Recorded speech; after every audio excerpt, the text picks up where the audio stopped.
नमस्कार मित्रों, जय माता दी। मैं माधुरी सिंह स्वागत करती हूँ आपके अपने चैनल हौसलों की उड़ान में। देखिएगा, ये छायावाद की चौथी क्लास है। ये पंक्तियाँ देखिएगा। समरस थे जड़ या चेतन, सुंदर साकार बना था, चेतनता एक विलसती, आनंद अखंड घना था। ये पंक्तियाँ प्रसाद की कामायनी 1935 ईस्वी में आनंद सर्ग से ली गई है। कामायनी की अन्य पंक्तियाँ देखते हैं। चेतन का साक्षी मानव हो, निर्विकार हंसता सा, मानस के मधुर मिलन में गहरे गहरे धसता था। ये भी आनंद सर्ग से है। त्रिलोचन की देखिए काव्य रचनाएं। धरती दिगंत, ताप के ताए हुए दिन, अर्घान आदि। जय शंकर प्रसाद की प्रमुख काव्य रचनाएं देखिएगा। शोकोच्छ्वास, कानन कुसुम, झरना, लहर, कामायनी आदि। हम दीवानों की क्या हस्ती है, आज यहाँ कल वहाँ चले। ये पंक्तियाँ किस रचनाकार की हैं? रघुवीर सहाय, अज्ञेय, जयशंकर प्रसाद, भगवती चरण वर्मा।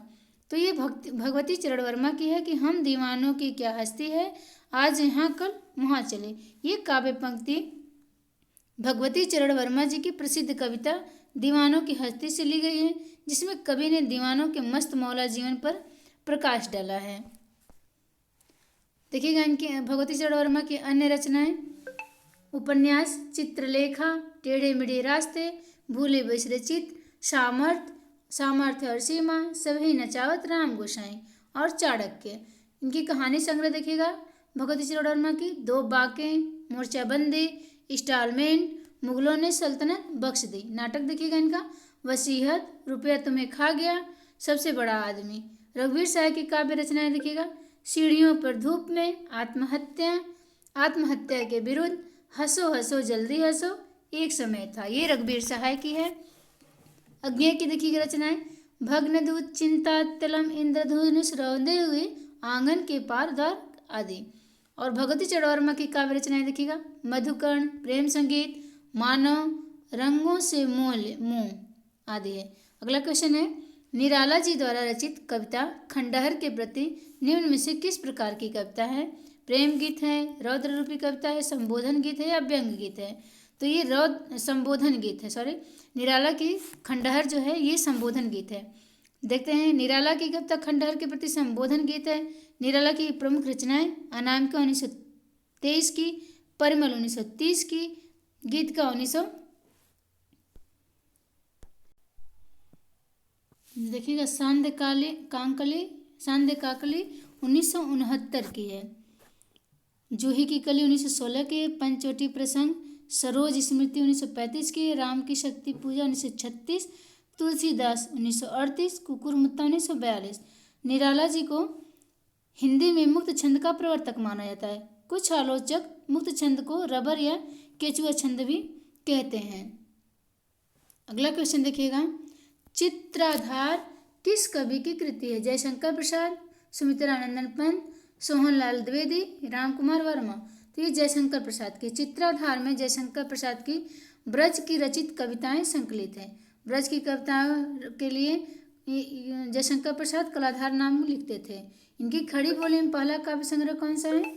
तो कानन कुसुम, और अंतिम 1935 है। प्रसाद की अन्य रचनाएं प्रेम पथिक, उर्वशी, वनमिलन, कानन कुसुम, करुणालय, महाराणा का महत्व, झरना, आंसू, लहर, कामायनी आदि। सुमित्रानंदन पंत की रचनाएं बीड़ा, ग्रंथि, गुंजन, युगांत, युगबाड़ी, ग्राम्य, लोकायतन, चिदम्बरा आदि। अगला है छायावाद बड़ी सहजता के साथ प्रभाव साम्य पर ही विशेष लक्ष्य रखकर चला। छायावाद के संबंध में यह कथन किसका है? आचार्य रामचंद्र शुक्ल का, नंदलाल वाजपेयी का, हजारी प्रसाद द्विवेदी जी का या शांति प्रिय द्विवेदी जी का? तो ये आचार्य रामचंद्र शुक्ल जी का कथन है कि छायावाद बड़ी सहजता के साथ प्रभाव साम्य पर ही विशेष लक्ष्य रखकर चला। देखिएगा व्याख्या देख लीजिएगा। छायावाद के संबंध में उपयुक्त कथन आचार्य रामचंद्र शुक्ल का है। हिंदी साहित्य का इतिहास, आधुनिक काल, प्रकरण 4। छायावाद के संबंध में शुक्ल जी कहते हैं कि छायावाद बड़ी सहजता के साथ प्रभाव साम्य पर ही विशेष लक्ष्य रखकर चला। आचार्य नंदलाल वाजपेयी छायावाद के संबंध में कहते हैं कि मानव अथवा प्रकृति के सूक्ष्म किंतु व्यक्त सौंदर्य में आध्यात्मिक छाया का भान मेरे विचार से छायावाद की सर्वमान व्याख्या हो सकती है। आचार्य शांति प्रिय द्विवेदी ने कामायनी को छायावाद का उपनिषद माना है। अगला क्वेश्चन है, शैशव के सुंदर प्रभात का मैंने नव विकास देखा, यौवन की मादक लाली में जीवन का हुलास देखा। ये पंक्तियाँ किसके द्वारा लिखी गई हैं? हरिवंश राय बच्चन, विद्यापति कोकिलिया, भगवती चरण वर्मा, सुभद्रा कुमारी चौहान। यूपी पीजीटी 2021 में आया क्वेश्चन है, तो ये सुभद्रा कुमारी चौहान का है। उपयुक्त पंक्तियाँ सुभद्रा कुमारी चौहान के द्वारा लिखी गई है। यह पंक्ति उल्लास कविता से ली गई है। सुभद्रा कुमारी चौहान की प्रसिद्ध कविता झांसी की रानी। सुभद्रा कुमारी चौहान राष्ट्रीय चेतना की एक सजग कवित्री हैं। हरिवंश राय बच्चन प्रेम और मस्ती के कवि कहे जाते हैं। इनका प्रसिद्ध काव्य संग्रह मधुशाला 1935, मधुबाला 1936, मधुकलश 1937 ईस्वी में है। भगवती चरण वर्मा का प्रसिद्ध कविता संग्रह मधुकर्ण 1932 में, प्रेम संगीत 1937 ईस्वी में, मानव 1940 ईस्वी में, एक दिन आदि है। विद्यापति की रचना पदावली है। अगला क्वेश्चन देखते हैं, पंत जी की रचनाओं बीड़ा और पल्लव दोनों में अंग्रेजी कविताओं से लिए हुए भाव और अंग्रेजी भाषा के लाक्षणिक प्रयोग बहुत मिलते हैं। यह कथन किसका है? नागेंद्र का, डॉक्टर नागेंद्र का, रामचंद्र शुक्ल जी का, रामविलास शर्मा का, डॉक्टर बच्चन सिंह का। ये भी यूपी पीजीटी 2021 में आया क्वेश्चन है, तो हो जाएगा रामचंद्र शुक्ल का है। बीड़ा और पल्लव दोनों में अंग्रेजी कविताओं से लिए हुए भाव और अंग्रेजी भाषा के लाक्षणिक प्रयोग बहुत से मिलते हैं। किसमें? बीड़ा और पल्लव में। यह कथन आचार्य रामचंद्र शुक्ल जी का है। आचार्य शुक्ल ने अपनी पुस्तक हिंदी साहित्य के इतिहास जो 1929 में लिखा गया है ईस्वी में, इनकी प्रारंभिक कविताएं बीड़ा में, जिसमें हरतंत्र के तार भी संग्रहित है। उन्हें देखने पर गीतांजलि का प्रभाव कुछ लक्षित अवश्य होता है, पर साथ ही आगे चलकर प्रवर्धित चित्रमयी भाषा के उपयुक्त रमणीय कल्पना का जगह जगह बहुत ही प्रचुर आभास मिलता है। पंत जी की पहली प्रौढ़ रचना पल्लव है। डॉक्टर नागेंद्र पंत जी के मार्क्सवादी दर्शन को चिंतन के स्तर पर स्वीकार किया है। डॉक्टर बच्चन सिंह ने अपनी पुस्तक हिंदी साहित्य का दूसरा इतिहास 1996 ईस्वी में पंत के बारे में कहते हैं, पंत की शिकायत है कि आलोचक उनके पूर्ववर्ती काव्य को सहानुभूतिपूर्ण ढंग से देखते हैं, तो परवर्ती काव्य को उपेक्षा की दृष्टि से। अगला क्वेश्चन है, निम्नलिखित में एक रचना राष्ट्रीय संस्कृत धारा की नहीं है। कौन नहीं है इसमें? हम बिस्पाई जन्म के, सूत की माला, प्रभात फेरी, विसर्जन। तो इसमें से कौन सा नहीं? तो इसमें प्रभात फेरी राष्ट्रीय संस्कृत धारा की नहीं है। व्याख्या देख लीजिएगा। प्रभात फेरी नरेंद्र शर्मा की कृति है। ये रचना राष्ट्रीय सांस्कृतिक काव्य धारा में नहीं आती, अपितु प्रेम और मस्ती काव्य के अंतर्गत आती है। प्रभात फेरी का रचना काल 1938 ईस्वी में है। शेष रचनाएं राष्ट्रीय संस्कृत काव्य धारा की है। हम बिस्पाई जन्म के बालकृष्ण शर्मा नवीन की रचना है। सूत की माला 1948 ईस्वी की, ये हरिवंश राय बच्चन की रचना है। विसर्जन मैथिली शरण गुप्त की रचना है। नोट करके देखिएगा, विसर्जन शीर्षक से मैथिली शरण की नाट्य कृति है, जबकि उदय शंकर भट्ट की एक काव्य कृति का शीर्षक भी विसर्जन है। अगला क्वेश्चन है, नैनों की नीलम की घाटी जिस रस घन से छा जाती हो, वह कौंद की जिससे अंतर की शीतलता ठंडक पाती हो। प्रस्तुत पंक्तियां कामायनी की किस सर्ग से ली गई है? लज्जा, वासना, श्रद्धा, काम। तो किससे ली गई है? लज्जा से। उपयुक्त पंक्तियां कामायनी की लज्जा सर्ग से ली गई हैं।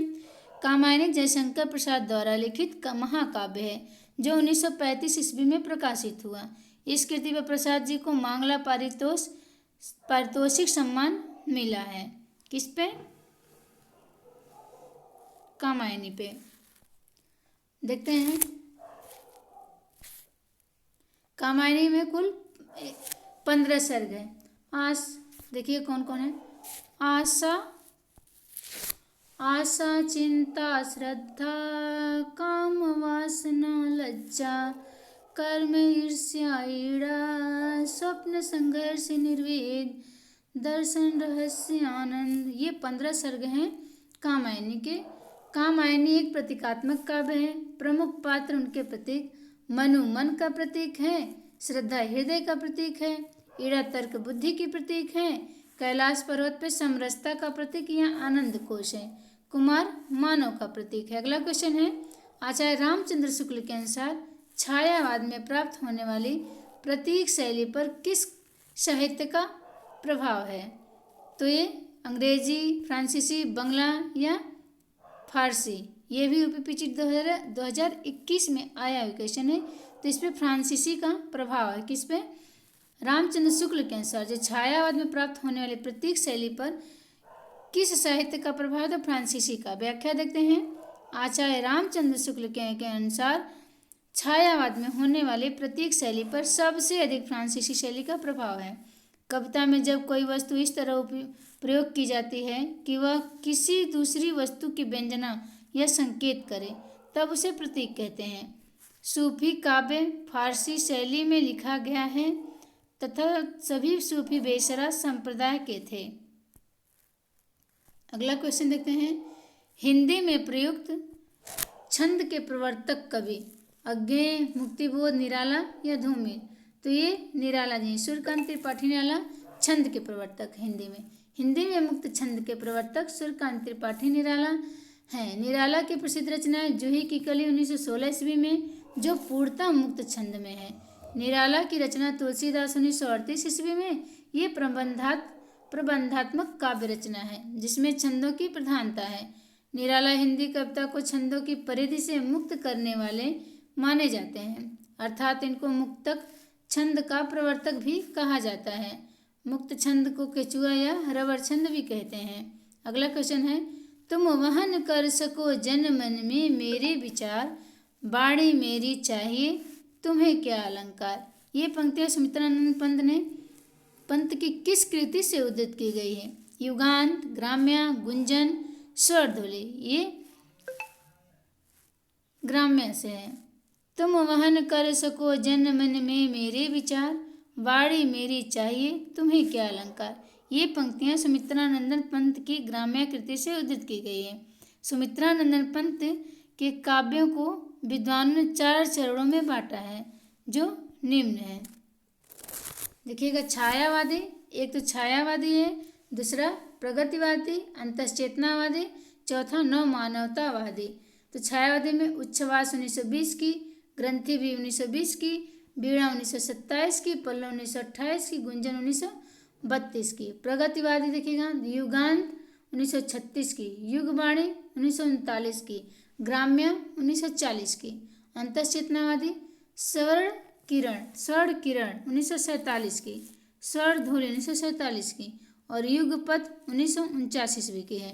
नव मानवतावादी देखिएगा, उत्तरा 1949 ईस्वी में, चिदम्बरा 1958 ईस्वी में, कला और बूढ़ा चांद 1959 ईस्वी में, अतिमा 1955 में, लोकायतन 1964 में और सत्यकाम 1975 में। देखिएगा, अतिमा जो है ये पंत जी की है और अणिमा जो है अणिमा सूर्यकांत त्रिपाठी निराला की है। देखते हैं अगला क्वेश्चन। महादेव वर्मा के किस काव्य संग्रह की कविताएं वैदिक संस्कृत के विभिन्न काव्यांशों पर आधारित हैं? सप्तपर्णा, दीपशिखा, नीरजा या सांदगीत? तो ये सप्तपर्णा जो है ये वैदिक संस्कृत के विभिन्न काव्यांशों पर आधारित है। व्याख्या देखते हैं। महादेव वर्मा की सप्तपर्णा काव्य संग्रह की विशेष कविताएं वैदिक संस्कृत के विभिन्न काव्यांशों पर आधारित है। सप्तपर्णा में महादेवी ने अपनी सांस्कृतिक चेतना के सहारे वेद, रामायण, थेर, गाथा, अश्वघोष घोष, कालिदास, भवभूति एवं जयदेव की कृतियों से तादात्म्य स्थापित करके 39 चयनित महत्वपूर्ण अंशों का हिंदी में काव्यानुवाद किया है। महादेव वर्मा की प्रमुख काव्य कृतियाँ देखिएगा। महादेव वर्मा की देखिएगा, निहार 1930 ईस्वी की, रश्मि 1932 ईस्वी की, नीरजा 1935 ईस्वी की, सांदगीत 1936 ईस्वी की, यामा 1940 की, दीपशिखा 1942 ईस्वी की, सप्तपर्णा 1960 ईस्वी की। महादेव वर्मा कृत सप्तपर्णा में ऋग्वेद के मंत्रों का हिंदी काव्यानुवाद संकलित है। महादेव वर्मा कृत यामा में उनके निहार, रश्मि, नीरजा और सांध्य गीत के महत्वपूर्ण गीतों का संकलन किया गया है।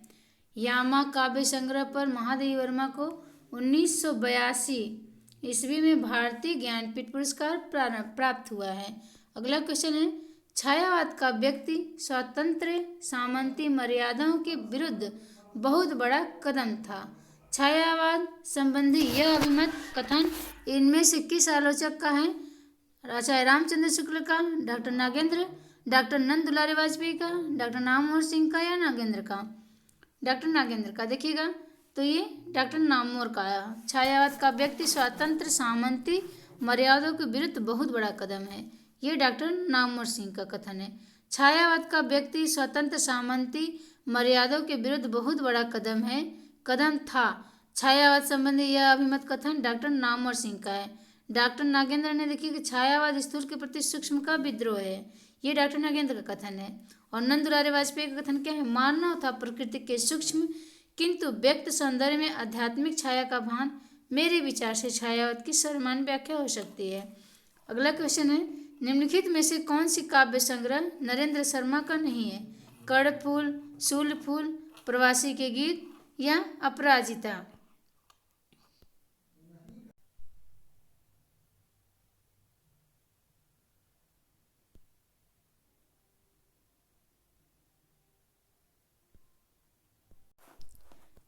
निराला का काव्य संग्रह एक बार और देख लेते हैं कौन कौन सी हैं।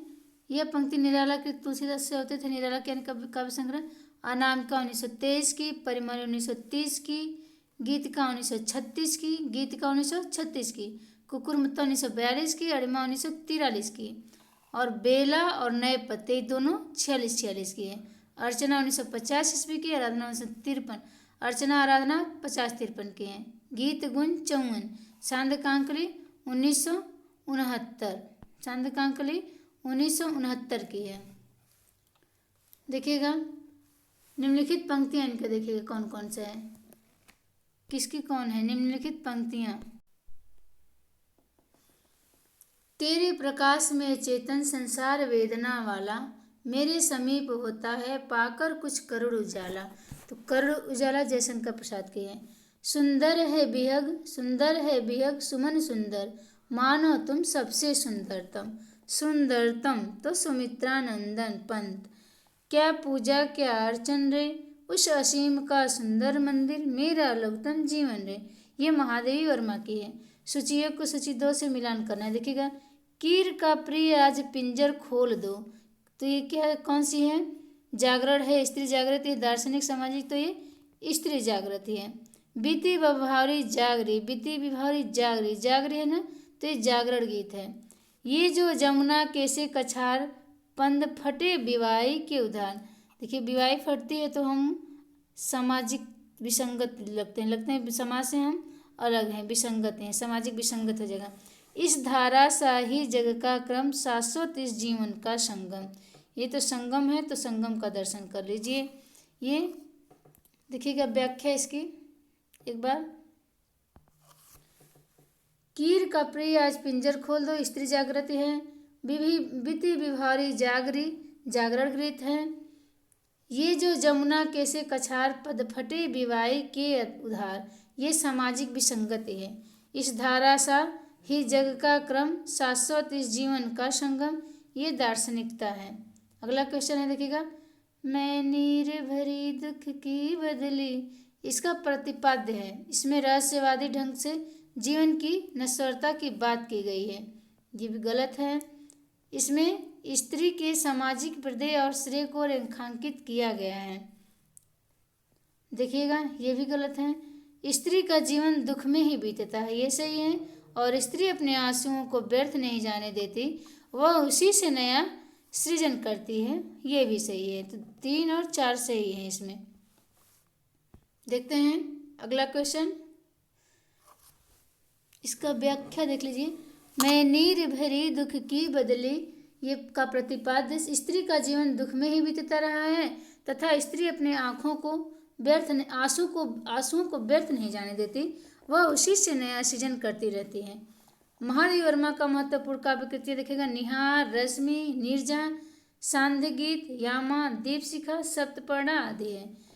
कल रही लीला में आनंद, महाचित सजग हुई सी व्यक्त, विश्व का उन्मीलन अभिराम, इसी में सब होते अनुरक्त। शिव की कौन सी 3 शक्तियों को महाचिति कहा जाता है? इच्छा ज्ञान स्मृति कामवास, काम ज्ञान स्मृति, इच्छा ज्ञान क्रिया, इच्छा भ्रांति क्रिया। तो इच्छा ज्ञान क्रिया सी सही है। इच्छा ज्ञान क्रिया शिव की 3 शक्तियों को महाचिति कहा जाता है। उक्त काव्य पंक्ति जयशंकर प्रसाद द्वारा रचित कामायनी महाकाव्य के श्रद्धा सर्ग से उद्धृत है। महादेवी वर्मा के संबंध में रामचंद्र शुक्ल की स्थापनाएं बताइएगा। महादेवी के गीतों का मूलाधार मिलन सुख है। छायावादी कवियों में महादेवी वर्मा ही रहस्यवाद के अंतर्गत आती हैं। और अगला है महादेवी के गीतों में अनूठी व्यंजना है। महादेवी के गीतों में वास्तविक अनुभूतियाँ हैं। अनुभूतियाँ हैं, रमणीय कल्पना नहीं। ये दिए गए विकल्प में से सही उत्तर चुनना है। तो इसमें 2 और 3 सही है। महादेवी के गीतों में अनूठी व्यंजना है ये, और एक ये छायावाद कवियों में महादेवी वर्मा ही रहस्यवाद के अंतर्गत आती हैं, और ये महादेवी के गीतों में अनूठी व्यंजना है, यही सही है। तो ऑप्शन नंबर बी। देखते हैं व्याख्या। छायावादी कहे जाने वाले कवियों में महादेवी ही रहस्यवाद के भीतर रही हैं। उस अज्ञात प्रियतम के लिए वेदना ही उनके हृदय का भाव केंद्र है, जिससे अनेक प्रकार की भावनाएं कूट कूट कर झलक मारती है। वेदना से उन्होंने अपनी स्वाभाविक प्रेम व्यक्त किया है, उसी के साथ वे रहना चाहती हैं। इनके गीतों में अनूठी व्यंजना है। अतः महादेवी वर्मा के संबंध में आचार्य रामचंद्र शुक्ल के कथन 2 और 3 सही है। अगला क्वेश्चन है निम्नलिखित में से राम की शक्ति पूजा से संबंधित उपयुक्त कथन कौन सा है? राम रावण के अनिर्णित समर का इतना विराट और उदात्त चित्र अन्यत्र दुर्लभ नहीं है। राम की शक्ति पूजा का उल्लेख श्रीमद् भागवत पुराण में है। इसमें सूक्ष्मता के अनेक स्तरों पर विचार करने वाली अर्थ योजना अप्रतिम है। इसमें राम एक दैवी चरित्र के रूप में है। दिए गए विकल्पों में से सही उत्तर का चयन करें। ऑप्शन नंबर सी सही है। सी राम रावण के अनिर्णित समर का इतना विराट और उदात्त चित्र अन्यत्र दुर्लभ है। ये और 3 इसमें सूक्ष्मता के अनेक स्तरों पर विचरण करने वाली अर्थ योजना अप्रतिम है। देखते हैं व्याख्या। महाकवि निराला जी की काव्य रचना राम की शक्ति पूजा से संबंधित उपयुक्त कथन है। देखिएगा निम्नलिखित है। राम रावण के अनिर्णित समर का इतना विराट और उदात्त चित्रण अन्यत्र दुर्लभ है। इसमें सूक्ष्मता के अनेक स्तरों पर विचार करने वाली अर्थ योजना अप्रतिम है। अक्टूबर 1936 ईस्वी में प्रकाशित राम की शक्ति पूजा पर सर्वाधिक प्रभाव बंगला के कृतिवास रामायण का है। इस कविता का मुख्य विषय राम रावण का युद्ध नहीं बल्कि सीता की मुक्ति है। इसमें राम एक दैवी चरित्र के रूप में नहीं राम का अंकन योगिन संवेदना के अनुकूल यहाँ पूरी तरह मानवीय धरातल पर हुआ है। अगला क्वेश्चन है बच्चन सिंह के अनुसार परिवर्तन कविता से संबंधित सही तथ्य कौन सा है? बच्चन के अनुसार जीवन की संकुलता और परिवर्तन की द्वंद्वात्मकता ने इस कविता के रूप विधान को जटिल और प्रभावशाली बना दिया है। परिवर्तन में एक ही लय का प्रयोग किया जाता है। इसमें कहीं कहीं संस्कृत की तत्सम शब्दावली के द्वारा परिवर्तन के भयंकर रूपाकार का चित्रण किया गया है। हाँ, तो इसमें 1 और 3 सही है। जीवन की संकुलता और परिवर्तन की द्वंद्वात्मकता ने इस कविता के रूप विधान को जटिल और प्रभावशाली बना दिया है। इसमें कहीं कहीं संस्कृत की तत्सम शब्दावली के द्वारा परिवर्तन के भयंकर रूपाकार का चित्रण किया गया है। जय माता दी बंधु, नमस्कार। जय हिंदी, जय हिंद। अगर वीडियो पसंद है तो जय माता दी।